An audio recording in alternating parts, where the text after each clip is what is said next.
जण इथं जमा झाले आमच्या सांगण्यावरून, त्याबद्दल आम्ही खूप खूप आभारी आहोत की आपण सगळे म्हणजे खूप बिझी असतात तरी आपण वेळ काढून इथं आले, त्याबद्दल आम्ही आभारी आहोत.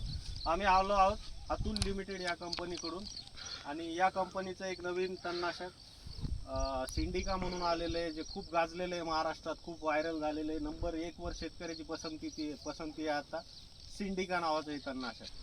तर सिंडिकाचा इथं दादांनी वापर केला होता, त्या संबंधित आपण रिझल्ट पाहण्यासाठी आलो.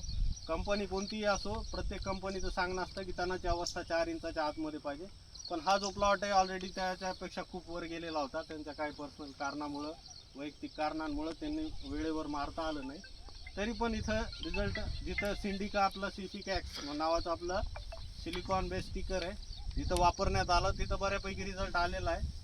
समाधानी आहात का दादा तुम्ही? हो, समाधान होते. तर थोडंसं कसं आहे, तणाची अवस्था छोटी आता आहे. कसं आमच्या थोडस याच्यामुळे थोडस हा, तण मोठं झालं आणि निबर झालं, तर याच्या पुढे गेलं मला तरी चालतंय का? असं पण एवढंच तण जर बाया लावून पण खुरपायचं काय करायचं झालं नाही, आपलं तर शक्य खूप नाही. शक्य नव्हतं. शक्य नव्हतं. आणि बऱ्यापैकी तरी ह्याच्या व्यतिरिक्त जे तण होते हो, हो. ते आपले बऱ्यापैकी कमी झाले. आणि दुसरं सांगायचं भाग म्हणजे आपली ऊसाची कोणती व्हरायटी आहे? 92 पाहिजे. तर ह्याची 86-032 सुद्धा नाही आहे, वेगळी व्हरायटी आहे. हो. तरी पण हिला काही बाधा झाली नाही, हे एक महत्त्वाचा पॉईंट आहे. कुठेही शेंडाला धक्का लागला नाही. आणि कंपनीचे आपले सिनियर अधिकारी, रिजनल मॅनेजर सचिन पुरंदरे साहेब, श्री जैन साहेब पण आलेले आहेत, झेडएम आमचे झोनल मॅनेजर लांबून आलेले आहेत, ते पण आले, त्याबद्दल त्यांचे आभार व्यक्त करतो.